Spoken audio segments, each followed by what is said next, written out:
गुरुर्ब्रह्मा गुरुर्विष्णु गुरुर्देवो महेश्वरा गुरुर्साक्षात् परं ब्रह्म तस्मै श्री गुरुवे नमः।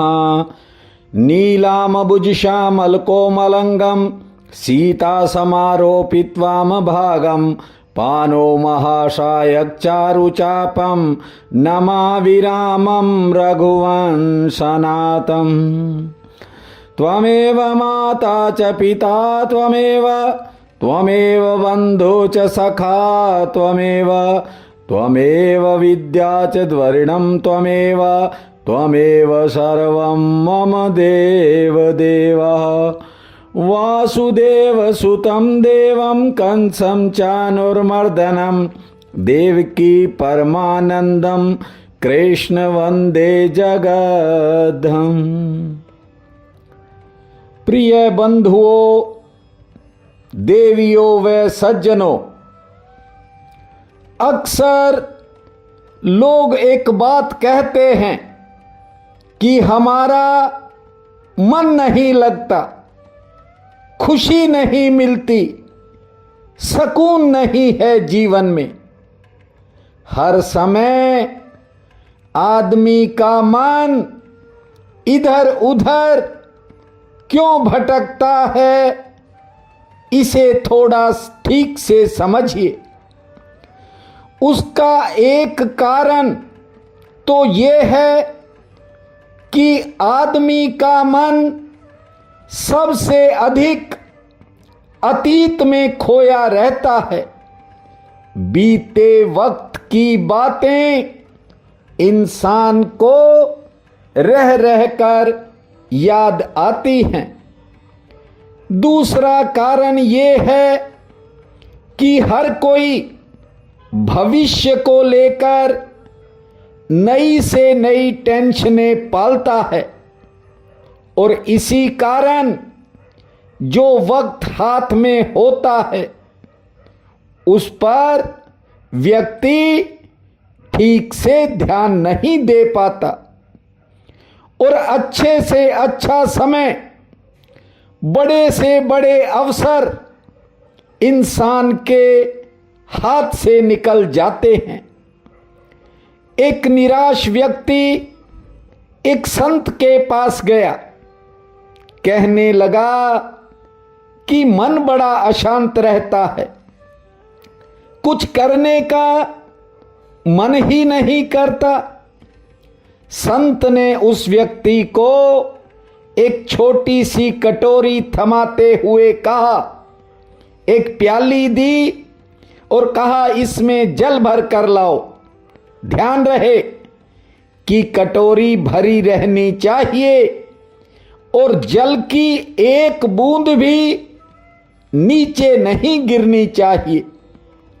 नदी काफी दूर थी, व्यक्ति जल भर कर ला रहा था।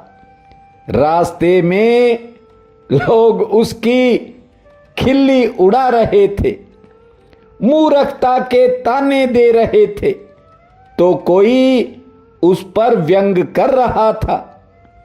जब वह जल से भरी उस प्याली को लेकर, उस कटोरी को लेकर संत के पास पहुंचा तो संत ने उससे पूछा कि रास्ते में मिलने वाले लोगों ने क्या क्या कहा, जानते हो? उस आदमी ने क्या जवाब दिया? उसने कहा, महाराज, ना तो कोई मुझसे मिला और ना किसी ने कुछ कहा, मेरा ध्यान तो अपनी कटोरी पर था।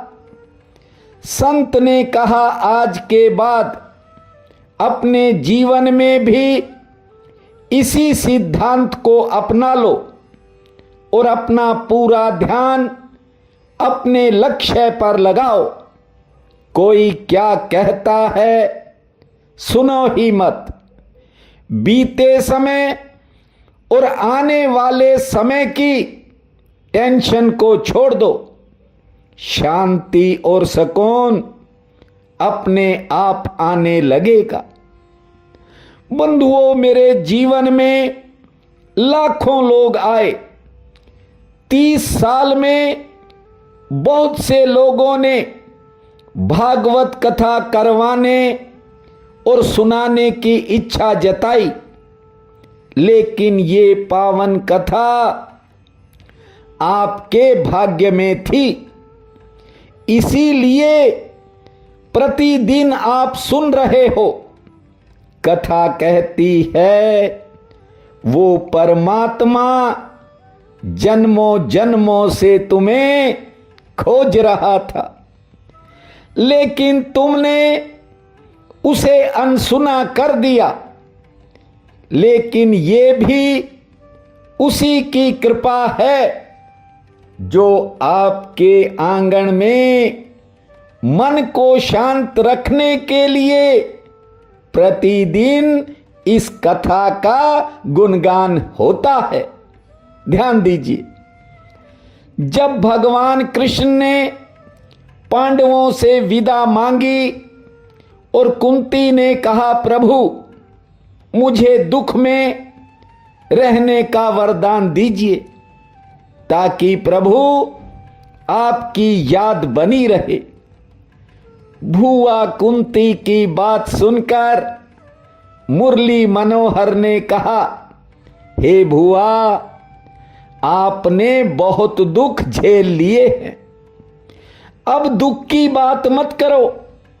जो मेरा बन जाता है उसके दुख के बादल अपने आप छंट जाते हैं, इसलिए दुख को छोड़ो, बुआ कुछ और मांग लो। ठाकुर की बात सुनकर कुंती ने कहा, यदि आप मुझे कुछ और देना चाहते हो तो इतना कर दो कि मेरा मन परिवार में लगने की बजाय ठाकुर सदा आप में लगा रहे। शरीर मेरा भले ही परिवार में रहे, लेकिन आत्मा सदा आपके भजन में लीन रहे। भगवान ने कहा, तथास्तु। हे भुआ, भले ही अब आप अपने घर में रहोगी, लेकिन आपका मन सदैव मेरे पास रहेगा। जानते हो, उस दिन के बाद कुंती का मन कभी घर में लगा ही नहीं। चाहे फायदा हो या नुकसान, सुख हो या दुख, जीवन की घटना हो या मृत्यु की, माता कुंती तो सदा ठाकुर के ध्यान में डूबी रहती थी। गोविंद मेरो है, गोपाल मेरो है, गोविंद मेरो है, गोपाल मेरो है। अरे बाके बिहारी नंदलाल मेरो है, अरे बाके बिहारी नंदलाल मेरो है। गोविंद मेरो है, गोपाल मेरो है, गोविंद मेरो है, गोपाल मेरो है। अरे बाके बिहारी नंदलाल मेरो है, गोविंद मेरो है, गोपाल मेरो है। देखिए, ये है संसार।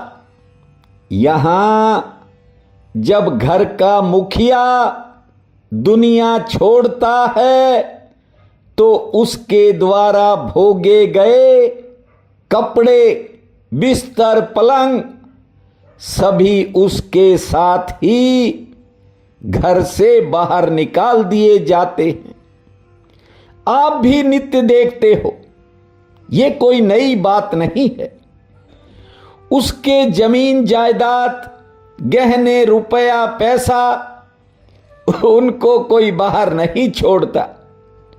शरीर पर कोई गहना यदि रह गया तो उसे भी उतार लिया जाता है। अब ठीक से इन रिश्तों को समझ लो। रिश्ता इंसान से नहीं, उसके कमाए सामान से होता है। प्रभु का नाम कमाना सीखो, जो असली पूंजी है, जो माता कुंती कमा करके गई। हाड जले जूं लकड़ी, केश जले जूं घास, कंचन काया जल गई, कोई न आयो पास। जब माता कुंती को अर्जुन ने बताया कि भगवान श्री कृष्ण ने अपनी लीला समाप्त कर दी है, तो कुंती ने हे ठाकुर, हे श्री कृष्ण, हे गोविंद कहते कहते अपना शरीर छोड़ दिया। और उधर भीष्म पितामह ने भी इसी प्रकार अपना शरीर छोड़ा था। जिस समय भीष्म पितामह बाणों की शैया पर लेटे हुए थे, उस समय पांडवों को साथ लेकर भगवान श्री कृष्ण भी वहां पहुंचे हैं। भीष्म पितामह का पूरा शरीर बाणों से छिदा हुआ था।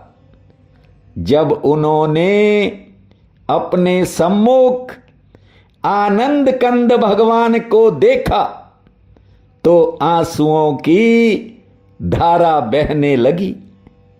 भगवान कृष्ण ने अपने पीतांबर से भीष्म पितामह के आंसुओं को पोंछा था। तब उन्होंने कहा कि हे ठाकुर, ये पांडव यद्यपि आपके साथ थे, लेकिन इन्होंने बहुत बड़े बड़े कष्टों को झेला है। ये सब प्रारब्ध का ही खेल था। भीष्म पितामह ने कहा, पांडवों, जिन्हें तुम अपने मामा का पुत्र समझते हो, ये तो साक्षात भगवान हैं। और मेरा सौभाग्य है कि मेरे अंतिम समय में ठाकुर स्वयं आप आए हैं। श्री कृष्ण ने हाथ जोड़ लिए और कहा, हे पितामह, मेरे लायक कोई सेवा हो तो बताइए। पितामह ने कहा, हे मुरली मनोहर, मैं तुम्हें आज्ञा नहीं दे सकता, और मेरा दुर्भाग्य देखिए, मैं तो आपके आगे हाथ भी नहीं जोड़ सकता, क्योंकि मेरे दोनों हाथ बाणों से छिदे हुए हैं। मेरी तो अंतिम समय में आपसे एक ही प्रार्थना है कि आप अपने चतुर्भुज रूप में मेरे सामने खड़े हो जाओ। तब तक खड़े रहना जब तक ये मेरा शरीर छूट ना जाए। बस फिर क्या था, भगवान ने शंख चक्र गदा और पद्म धारण किए हैं और पितामह को अपना चतुर्भुज रूप दिखाया है। भीष्म पितामह भगवान का भजन करते करते अपने इस नश्वर शरीर का त्याग कर रहे हैं। आप भी अपने हृदय में ठाकुर का दर्शन करें और उनके नाम का स्मरण करें। श्री कृष्ण गोविंद हरे मुरारी, हे नाथ नारायण वासुदेवा। श्री कृष्ण गोविंद हरे मुरारी, हे नाथ नारायण वासुदेवा। नाथ नारायण वासुदेवा, हे नाथ नारायण वासुदेवा, श्री कृष्ण गोविंद हरे मुरारी, हे नाथ नारायण वासुदेवा। इधर ठाकुर के सम्मुख भीष्म पितामह जी उनके लोक को जा रहे हैं और उधर पांडवों ने भी सोच लिया कि श्री कृष्ण की लीला समाप्त हो चुकी है और अब हम कृष्ण के बिना रह नहीं सकते। जैसे मछली जल के बिना नहीं रह सकती, ऐसे ही भक्त भगवान के बिना नहीं जी सकता। पांडवों ने राज सिंहासन परीक्षित को सौंप दिया है।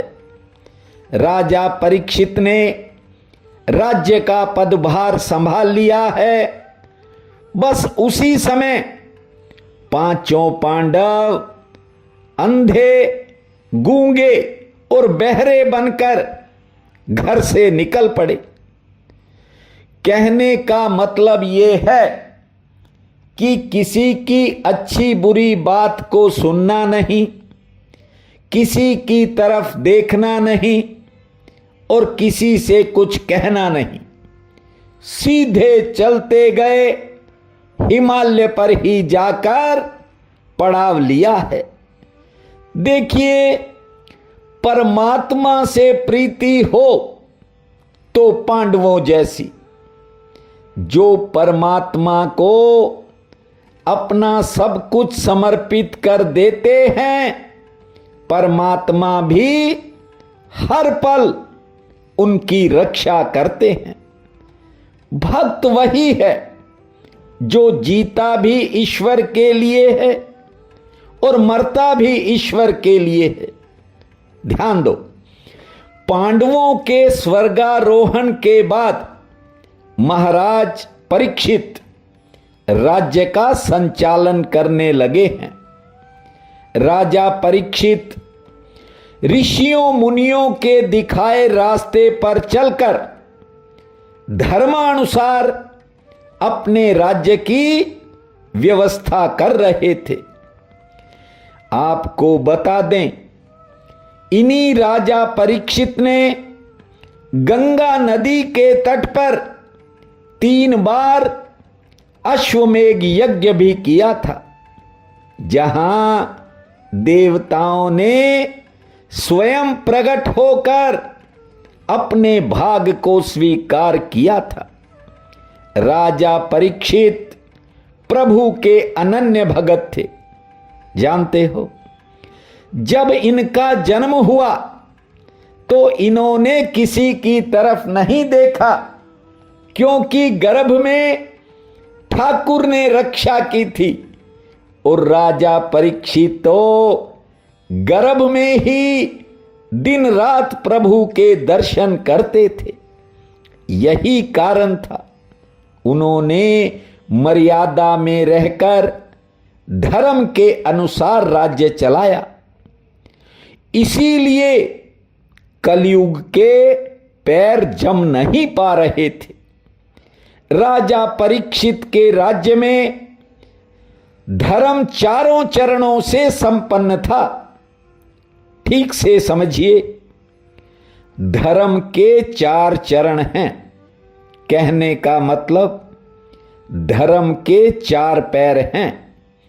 थोड़े कठिन श्लोक हैं, लेकिन सरल शब्दों में आपको बता रहा हूं।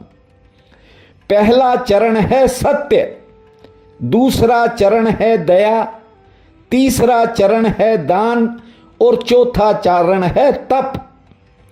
जिसके जीवन में ये 4 चरण कायम रहते हैं, उसे कुछ और करने की जरूरत ही नहीं पड़ती।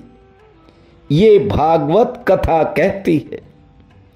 कहने का मतलब ये है कि जिसके जीवन में सत्य, दया, दान और तप ये 4 नियम नहीं हैं।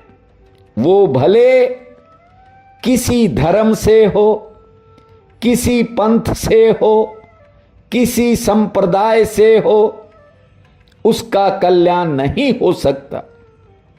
बस ये छोटी सी बात समझ लो, केवल धर्म के रास्ते पर चलकर ही मानव का कल्याण हो सकता है।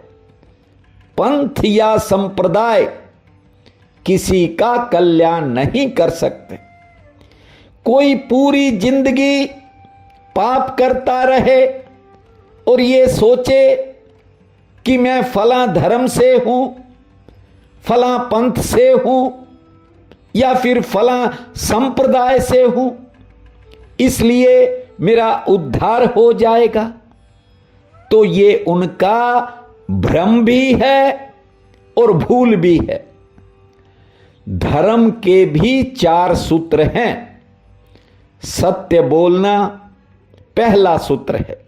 जानते हो, राजा दशरथ ने प्राण छोड़ दिए थे, लेकिन सत्य नहीं छोड़ा।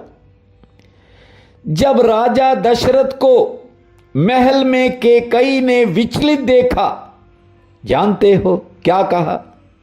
हे राजन, आपको यदि मेरे वरदान देने में कोई हिचकिचाहट है या फिर राम का वनवास आपको सहन नहीं हो रहा, तो अभी ये बात हम दोनों के बीच में है, किसी तीसरे को नहीं पता, मना कर दीजिए। जानते हो कैकई की बात सुनकर राजा दशरथ ने क्या कहा? उन्होंने कहा, ओ नीच बुद्धि वाली औरत, महिवर से हमें गिराती है। जो सत्य हमारा जीवन है, तू उससे हमें डिगाती है। हम सूर्यवंश के महलों में कालीमान छाने देवेंगे, सुनती है प्राण दे देवेंगे, पर वचन न जाने देवेंगे। प्राण भले ही राजा दशरथ को छोड़ने पड़ गए थे, लेकिन सत्य वचनों को नीचे नहीं गिरने दिया। इसी सूर्यवंश में जन्मे राजा हरिश्चंद्र ने अपने आप को बाजार में बेच दिया, पत्नी तक को बेच दिया था, शमशान में नौकरी कर ली थी, लेकिन सत्य को नहीं छोड़ा। धर्म का दूसरा सूत्र है दया। मन में दया बनी रहनी चाहिए। जीवों पर दया ये धर्म का मूल है। जब तक कंठों में प्राण है, तब तक दया का त्याग नहीं करना चाहिए। देखिए, इस संसार में कोई जीव मरना नहीं चाहता, इसलिए अपने सुख के लिए दूसरे जीव को मारने की कोशिश मत करो। वैसे भी मांस के भक्षण से बचना चाहिए। जानते हो मांस की क्या परिभाषा है? संस्कृत में मांस का अर्थ है मांस, अर्थात मैं जिसका मांस खा रहा हूं वह कभी न कभी मुझे भी खाएगा। कबीर साहब भी कहते थे कि आज तुम जिसका मांस खा रहे हो, आगे चलकर वो तुम्हें भी खाएगा। इसलिए मन में, हृदय में समस्त जीवों के प्रति दया होनी चाहिए। जिसके भीतर दया होती है वही वास्तव में श्री हरि के चरणों का, उनकी शरण का अधिकारी होता है। हरि शरणम हरि शरणम हरि शरणम हरि शरणम हरि शरणं हरि शरणं हरि शरणं हरि शरणं हरि शरणम हरि शरणम हरि शरणम हरि शरणम हरि शरणं हरि शरणं हरि शरणं हरि शरणं हरि शरणम हरि शरणम हरि शरणम हरि शरणम हरि शरणं हरि शरणं हरि शरणं हरि शरणं ध्यान से सुनना। महाराज शिवी अपने ध्यान में लीन थे कि अचानक एक जख्मी कबूतर उनकी झोली में आकर गिर गया। महाराज अभी कबूतर के पंखों को सहला रहे थे कि एक शिकारी भी आकर खड़ा हो गया। शिकारी ने कहा, ये मेरा शिकार है, कृपया मुझे दो, ये मेरा भोजन है, मुझे भूख लगी है, मांस मेरा भोजन है। किंतु महाराज शिवी ने कहा, नहीं, इस पर दया करो, ये मेरी गोद में आकर गिरा है, कुछ भी हो जाए पर मैं इसे मरने नहीं दूंगा। शिकारी ने कहा, राजन, आपने यदि ये कबूतर मुझे नहीं लौटाया तो मुझे मरना पड़ेगा, और यदि मैं मर गया तो भी आपको हत्या का पाप लगेगा। महाराजा शिवी ने कहा कि तुम्हें मांस चाहिए ना, तो मेरे शरीर में से ले लो, पर ये कबूतर मैं तुझे नहीं दूंगा। जानते हो, शिकारी तराजू ले आया और महाराजा शिवी ने तराजू के एक पलड़े में कबूतर रख दिया, दूसरे पलड़े में अपने शरीर के टुकड़े, मांस के टुकड़े काट काट कर रखने लग गए। ये महाराजा शिवी की परीक्षा थी। अग्नि और इंद्र दोनों परीक्षा लेने आए थे। महाराजा शिवी ने अपने शरीर का सारा मांस निकाल कर रख दिया, लेकिन अभी भी कबूतर का पलड़ा भारी था।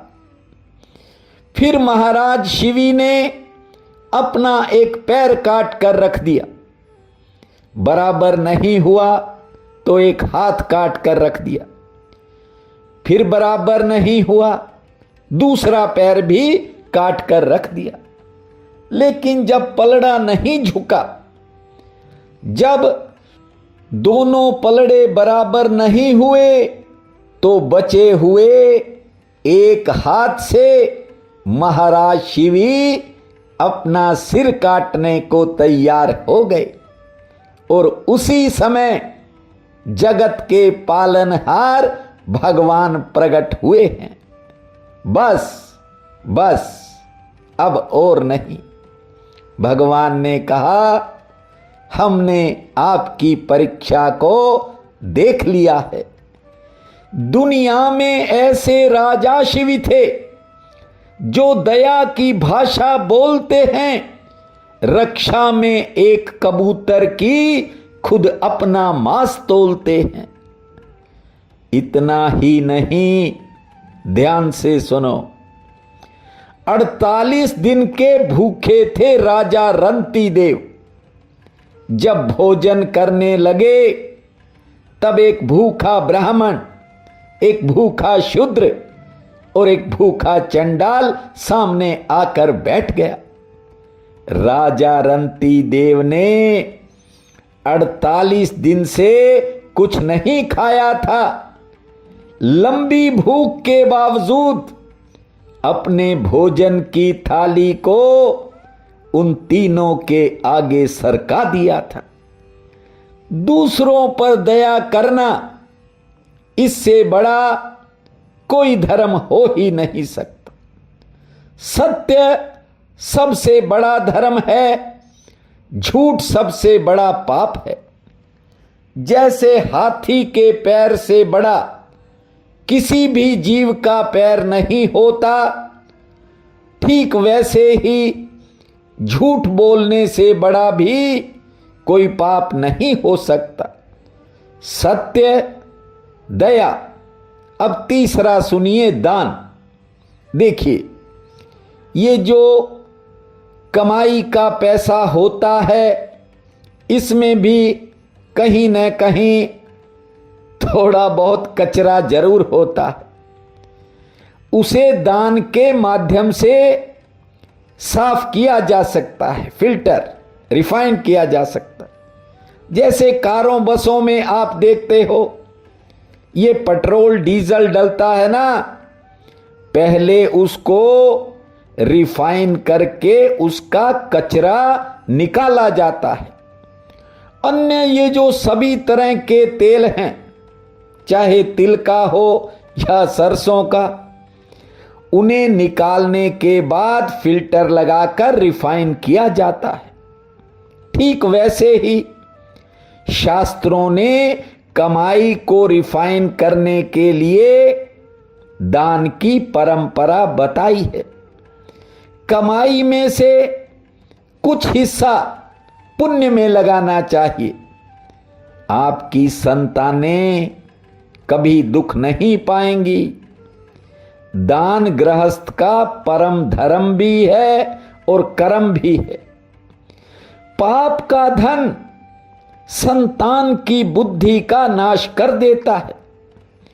मेरे को जीवन में बड़ी संख्या में लोगों ने पूछा, क्या कि पैसा नहीं टिकता है। मैंने कहा, पैसे में गर्मी ज्यादा होती है, अच्छी जगह लगाया करो, सदुपयोग किया करो, वरना पैसे की गर्मी ज्यादा बढ़ जाए तो ये शराब घरों, वेश्याओं, जुआ घरों और अस्पतालों की तरफ मुंह कर लेता है। टिकना पैसे का स्वभाव नहीं है। जो अपने हाथ से पुण्य कर्म में निकल गया, वो जन्मों जन्मों तक आपका सहाई होगा। यद्यपि दरिद्रता बड़ा दुख है, लेकिन गरीब व्यक्ति गरीबी के कारण दुखी तो जरूर रहता है, पर वह बहुत से दोषों से भी बचा रहता है। अब भोग के लिए पैसा चाहिए, पैसा है नहीं, अब दुर्व्यसन कहां से करेगा? ऐसा नहीं है। भोग की इच्छा सब में होती है, लेकिन धन के अभाव के कारण गरीब व्यक्ति कर नहीं पाता और बहुत से नाजायज दोषों से बचा रहता है। देखिए, परमात्मा ने आपको धन दिया है तो दान पुण्य में, अच्छे कर्म में लगाओ।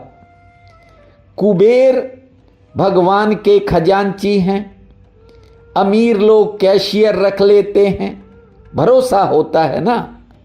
आजकल गुरु भी अपने शिष्यों के पास पैसा जमा करते हैं। ये खेल तो है विश्वास का, लेकिन यदि कोई कैशियर गड़बड़ करेगा तो मालिक उसको हटा देता है।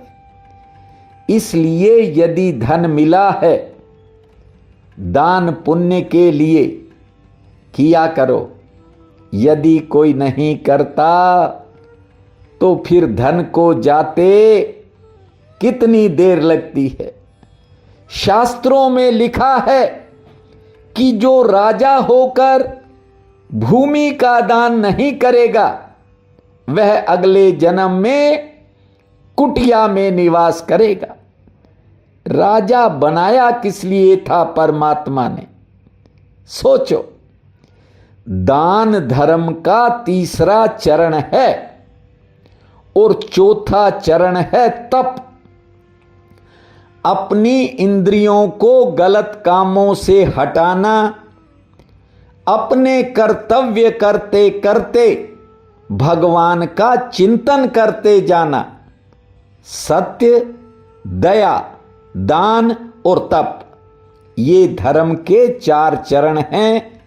आपको विस्तार से बताया है।